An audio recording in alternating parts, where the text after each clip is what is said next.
Hello everyone. हमने set chapter start किया था और आज हम उसी को कंटिन्यू करने वाले हैं।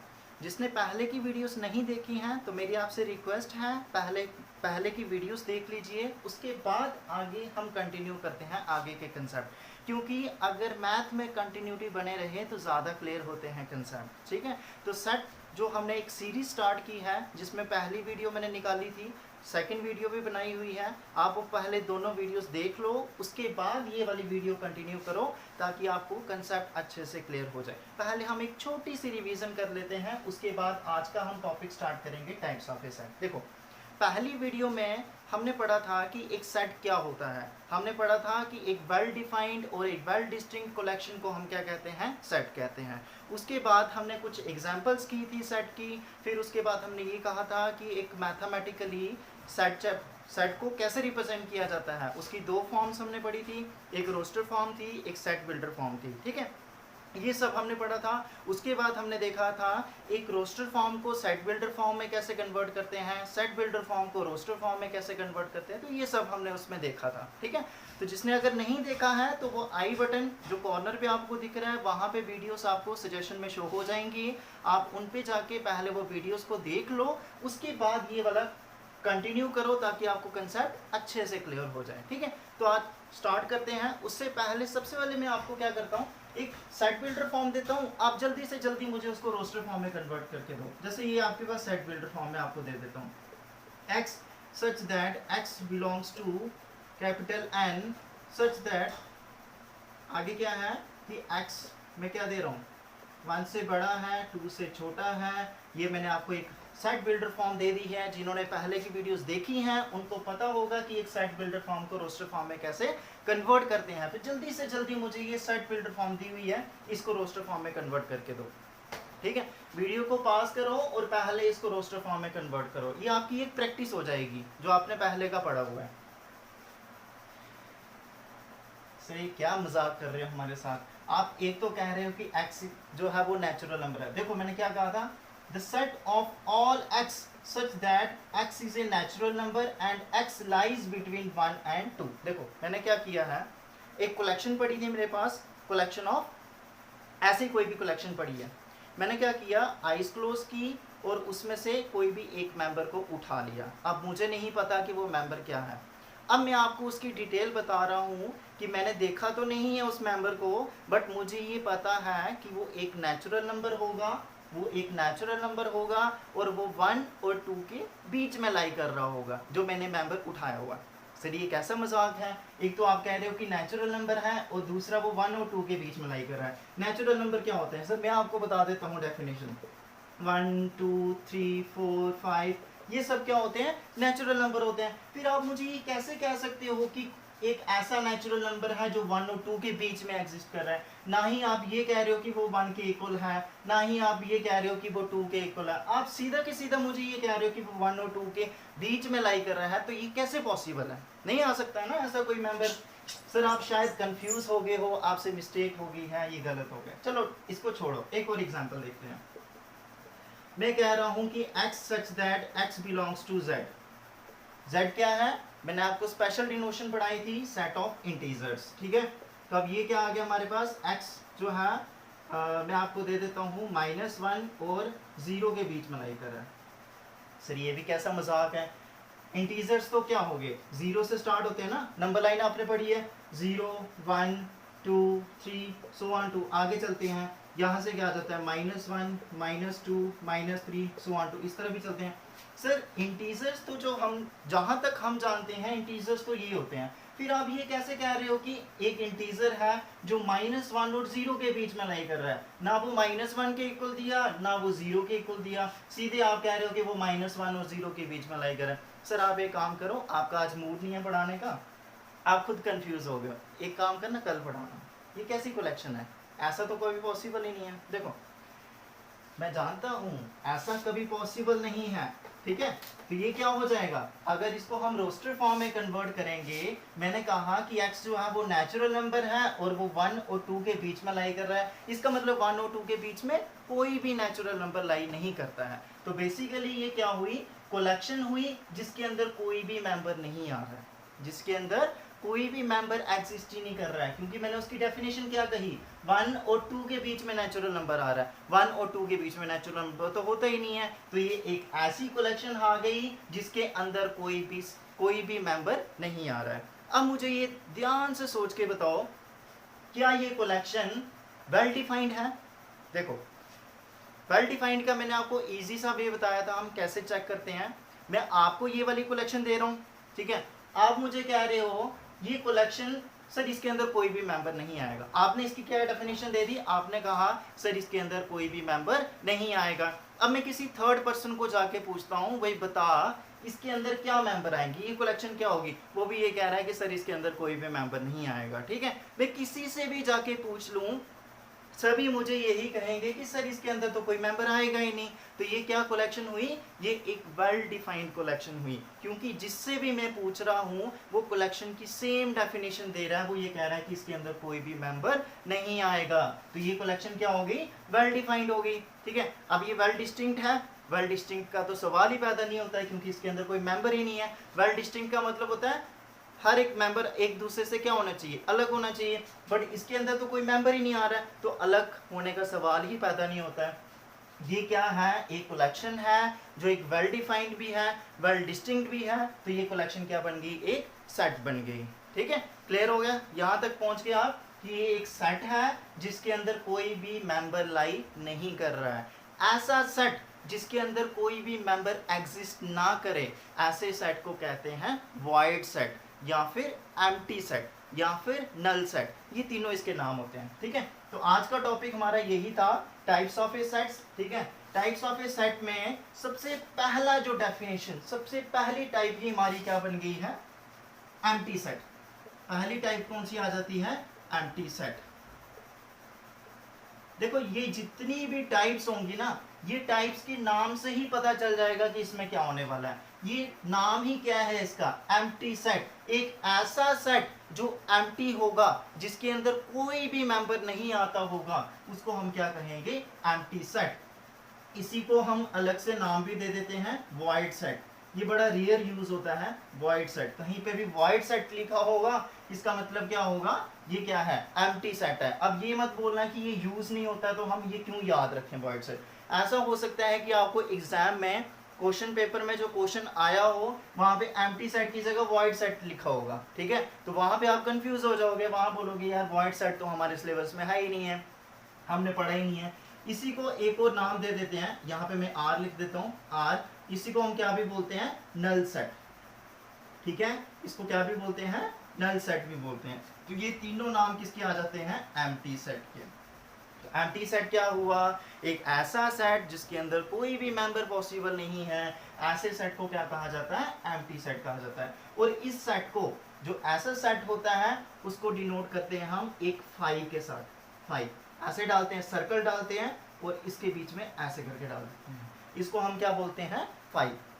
तो जैसे हम सेट को डिनोट कर रहे थे A B C capital alphabets के साथ डिनोट कर रहे थे, नेचुरल नंबर की स्पेशल डिनोशन मैंने बताई थी, उसको हम ऐसे करके डिनोट करते हैं, यहाँ पे ऐसे करके डाल देते हैं। ठीक है, तो ये डिनोशंस मैंने आपको बताई थी। वैसे ही जो एम्प्टी सेट होता है उसकी एक परमानेंट डिनोशन होती है, वो क्या होती है हमारे पास, फाइव, इसके साथ जो है वो रिप्रेजेंट किया जाता है। ठीक है, इसे कहा जाता है एम्प्टी सेट। इसके बाद हम सेकंड टाइप इसकी पढ़ते हैं, एक और भी सेट होते हैं हमारे पास, वो आपने पढ़े भी हैं, पहली वीडियो सेकंड वीडियो जितनी भी मैंने वीडियोस अभी तक अपलोड की हैं उसमें हमने देखा था।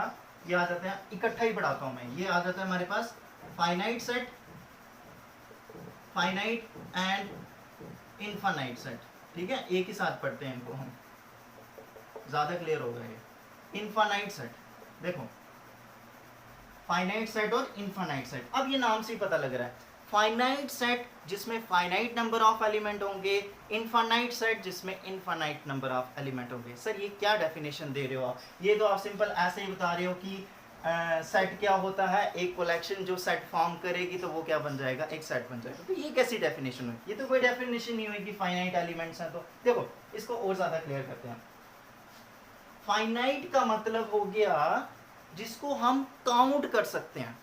ठीक है, जिसको हम क्या कर सकते हैं, काउंट कर सकते हैं उसको हम कहते हैं कि ये फाइनाइट थिंग्स हैं। अगर कोई चीज़ें हैं हमारे पास, थिंग्स हैं या फिर ऑब्जेक्ट कह सकते हैं, अगर वो फाइनाइट हैं मतलब वो क्या है, काउंटेबल हैं, अगर हम उनको काउंट कर सकते हैं तो उसे हम क्या कहते हैं, फाइनाइट। लेकिन अगर हम किसी चीज़ को काउंट नहीं कर सकते हैं, जैसे यूनिवर्स में जो स्टार्स हैं उनको हम काउंट नहीं कर सकते हैं, हमारे जो सर में बाल हैं उनको हम काउंट नहीं कर सकते हैं, तो ऐसी थिंग्स जिनको हम काउंट नहीं कर सकते हैं वो कहते हैं, हम काउंट करने के बजाय एक ही वर्ड यूज कर देते हैं कि वो क्या है, इनफाइनाइट है, इसलिए हम काउंट नहीं कर सकते हैं। ठीक है, बट अगर उन्हें हम काउंट कर पा रहे हैं तो उसे हम क्या कहेंगे, फाइनाइट कहेंगे, कि वो जो नंबर ऑफ थिंग्स हैं वो क्या है, फाइनाइट है। ठीक है, जैसे natural numbers, natural numbers, natural numbers क्या है, 1 2 3 4 5 6, काउंट कर सकते हो आप,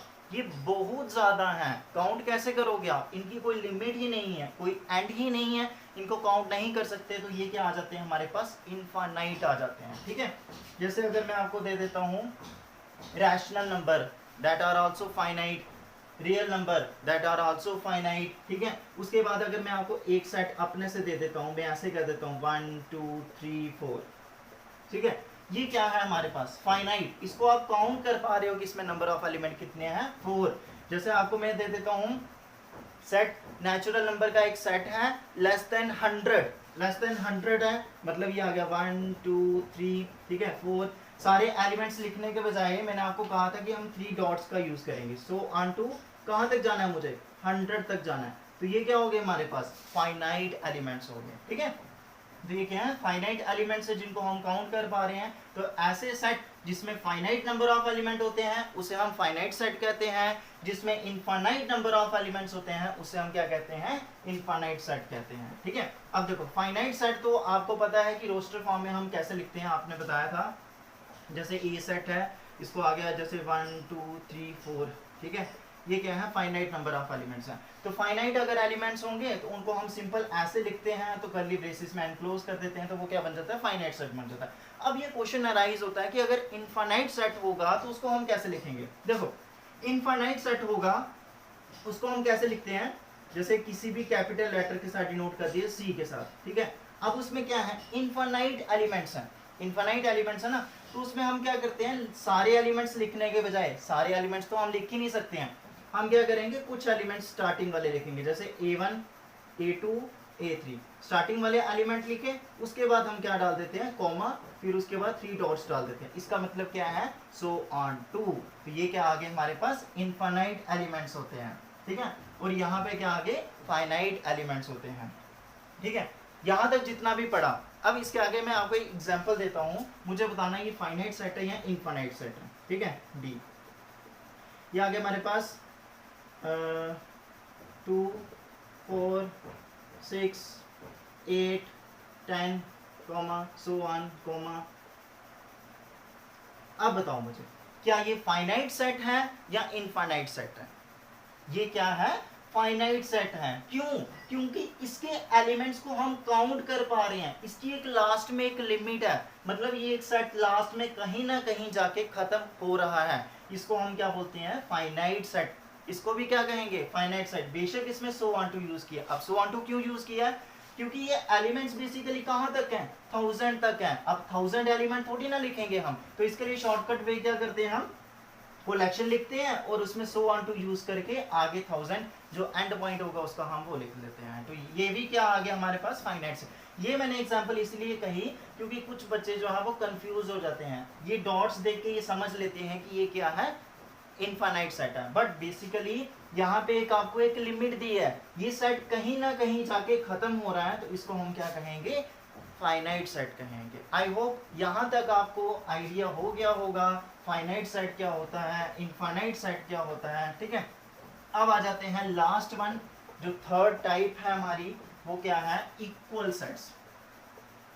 ठीक है, कौन सी आ जाती है हमारे पास, इक्वल सेट्स, ये नाम से ही पता चल रहा है, इक्वल, इक्वल। ठीक है, इक्वल, देखो मैं अपनी मर्जी से कोई भी सेट लिख देता हूँ,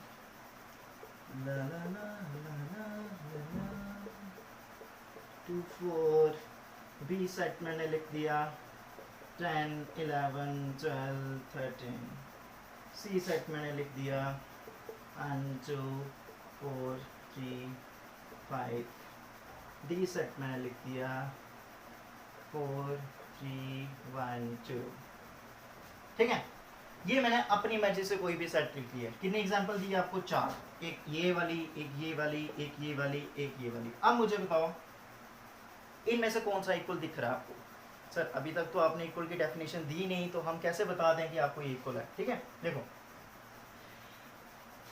इक्वल बेशक मैंने आपको नहीं बताया है कि इक्वल क्या है, बट फिर भी आपके माइंड में खुद ही आ गया है कि इक्वल कौन से सेट हो सकते हैं? ए और डी आपस में क्या हो सकते हैं? इक्वल हो सकते हैं। अब अपने माइंड से खुद पूछो कि क्या ऐसा आपने इन दोनों में देखा कि आपको ये क्या लगे? इक्वल लगे। इक्वल कैसे पता चला?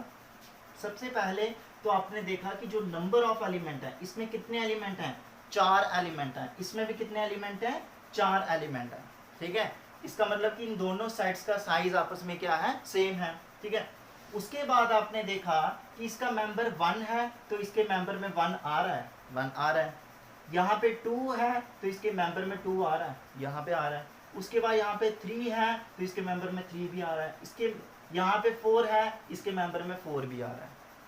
ठीक है, तो इसका मतलब इनके मेंबर्स भी आपस में इक्वल हैं, इनके साइज भी आपस में इक्वल है। तो ऐसे सेट को हम क्या कहते हैं? इक्वल सेट्स कहते हैं। ठीक है, तो अगर मेरे पास दो सेट हैं, डेफिनेशन ध्यान से देखना, ए और बी, इन दोनों को मैं इक्वल कब कहूंगा? इनको मैं इक्वल कब कहूंगा?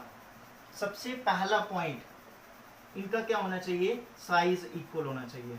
ठीक है, साइज क्या होना चाहिए? इनका इक्वल होना चाहिए। सॉरी मैंने आपको एक चीज नहीं बताई, जब हमने फाइनाइट सेट पढ़े, इनफाइनाइट सेट पढ़े, मैंने आपको ये बताया कि फाइनाइट सेट ऐसे होते हैं जिनको हम काउंट कर सकते हैं। काउंट कर सकते हैं ना, इसका मतलब हम बता सकते हैं कि उस सेट के अंदर एलिमेंट्स कितने होते हैं। उसी चीज को हम क्या कहते हैं? Cardinality of a set.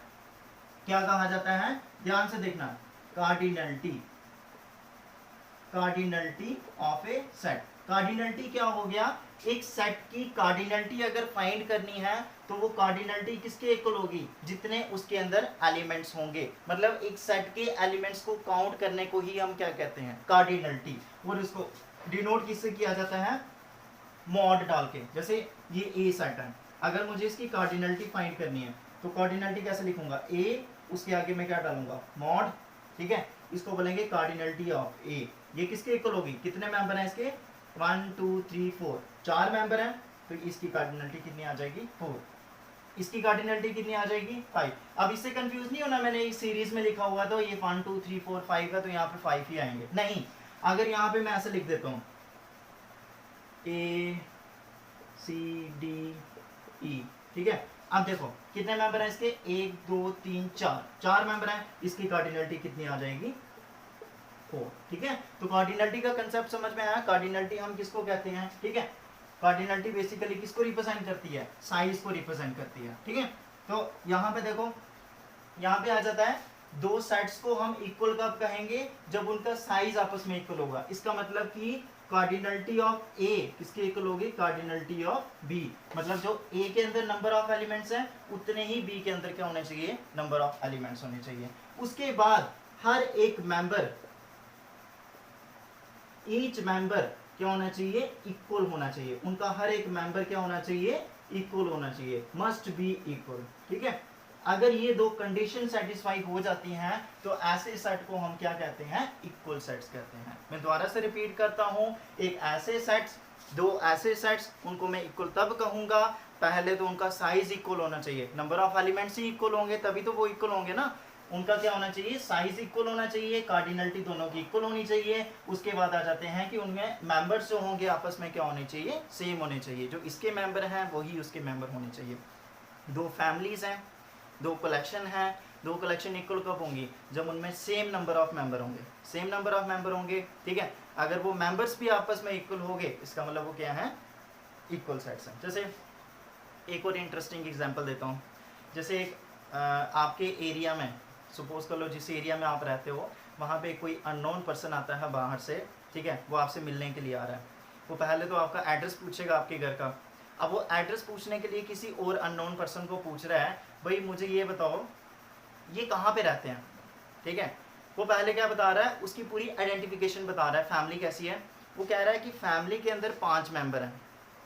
अब वो 5 में 2 लड़कियां हैं, 2 लड़के हैं, ठीक है, 3 लड़के हैं और 2 लड़कियां, 3 लड़के हैं और 2 लड़कियां, ठीक है।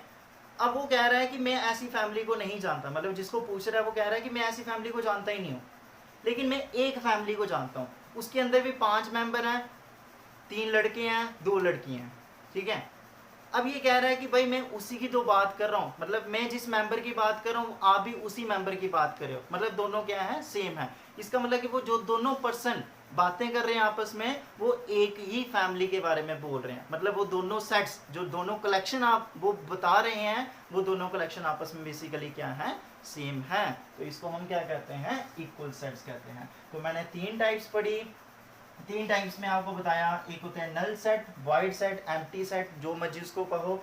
वो क्या होते हैं, जिसके अंदर कोई भी मेंबर नहीं होगा, वो क्या आ जाता है हमारे पास, एम्प्टी सेट आ जाता है। उसके बाद फाइनाइट सेट, इनफाइनाइट सेट पढ़ा, जिनके एलिमेंट्स को हम काउंट कर सकते हैं, उसको हम क्या कहते हैं, फाइनाइट सेट, मतलब उसमें अंदर फाइनाइट नंबर ऑफ एलिमेंट है।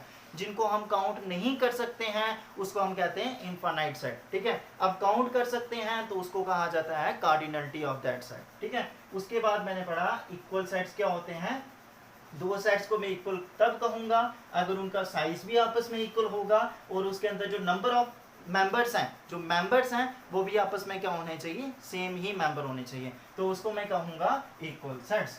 तो that's our concept types of a set, ठीक है। तो आज का टॉपिक यहीं पे खत्म होता है, टाइप्स ऑफ ए सेट। इसके आगे हम कंटिन्यू करेंगे, सबसेट्स पढ़ेंगे, पावर सेट पढ़ेंगे, फिर उसके बाद कॉम्प्लीमेंट पढ़ेंगे, ठीक है। तो बने रहिए इसी सीरीज में, आगे हम कंटिन्यू करते हैं। So thank you so much.